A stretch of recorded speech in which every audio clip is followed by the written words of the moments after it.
Hi friends, welcome to Lola kitchen. மகா கந்த சஷ்டி விரதம் நேத்தோட 6வது நாள் நல்லபடியாக நிறைவடைஞ்சதுங்க. நேத்திக்கு தாங்க சூரசம்ஹாரம் நடந்தது. நாங்கள் கரட்டுமேட்டு முருகன் கோவிலுக்கு வந்திருந்தோங்க. ரத்தனகிரி குமரக்கடவுளை நல்லபடியாக தரிசித்தோங்க. இங்கேயுமே சூரசம்ஹாரம் விழா நடைபெற்றதுங்க. இன்றைக்கி காலையில் 7:45 to 8:45 முருகர் வள்ளி தெய்வானை திருக்கல்யாணமும் ரொம்பவே சிறப்பாக நடந்துட்டு இருக்குங்க. 6 நாள் விரதம் இருந்தவங்க விரதம் முடிச்சுட்டு இன்றைக்கி சாப்பிட ஆரம்பிச்சிருப்பீங்க. மிளகு விரதம் 7 நாள் விரதம் இருக்கிறவங்க எல்லா கோவில்லையும் சாயங்காலம் தான் திருக்கல்யாணம் நடக்குங்க. நம்ம ரத்தனகிரி குமரக்கடவுள் கோவிலில் காலையிலேயே 7:45 to 8:45 திருக்கல்யாணம் நடக்குதுங்க. இங்கே வந்து நீங்கள் திருக்கல்யாணத்தை தரிசிச்சுட்டு நீங்கள் முருகனோட அருட்பிரசாதத்தை சாப்பிட்டுட்டு உங்கள் விரதத்தை நிறைவு செஞ்சுக்கலாங்க. நான் அங்கே நின்றுட்டு பேசினேங்க, அந்த வாய்ஸ் வந்து கிடைக்கல. அதனால நான் தனியாகவே வாய்ஸ் கொடுத்துட்டேங்க. நிறையா பேர் பேசிகிட்டு இருக்கிறதுனால அந்த வாய்ஸ் கரெக்டாக கேட்கலைங்க. அதனால தான் முருகர் கோவிலுக்கு வர்றது ரொம்பவே நல்லதுங்க. அப்படி முடியாத பட்சத்தில் வேலைக்கு போகிறவங்க ஒரு நாளாச்சும் முருகர் கோவிலுக்கு வந்து முருகரை தரிசிங்க. நன்றி. முருகர் சூரனை வதம் செய்தார். அதே மாதிரி நம்ம உடலில் இருக்கிற தீய நோய்கள் எல்லாமே வதம் செய்யணும், தீய குணங்கள் எல்லாமே வதம் செய்யணும். அதுக்காக தாங்க இந்த கந்த சஷ்டி விரதம் இருக்கிறோம். இந்த கந்த சஷ்டி விரதம் இருக்கும் பொழுது நம்ம உடம்புல இருக்கிற கடுமையான நோய்கள் இருந்தால் குணமாயிரும். தீய எண்ணங்கள், தீய குணங்கள் எல்லாமே போயிருங்க. அதே மாதிரி 6ஆம் இடம் பலமாகுங்க. 6ஆம் இடம் தான் தொழில் ஸ்தானம்ங்க. தொழிலுக்கு அதிபதி 6 தாங்க. அதனால நமக்கு தொழில் நல்லாவே அமையுங்க, சிறப்பாக இருக்கும்.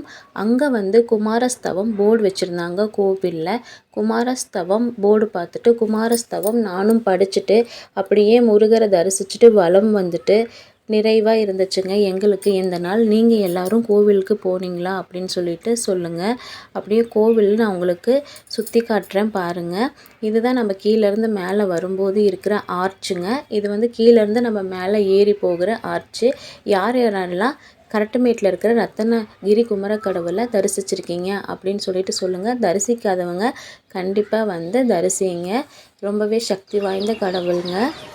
அப்படியே நாம் சாமி கும்பிட்டுட்டு கீழே இறங்கி வரும்போது சப்தகன்னிமார்கள் சன்னதி இருக்குங்க. நான் சாமி கும்பிட்டுட்டு கீழே வரும்போது தான் வீடியோ எடுக்கிறேன், அதனால நான் உங்களுக்கு எப்படி காட்டுறேன்.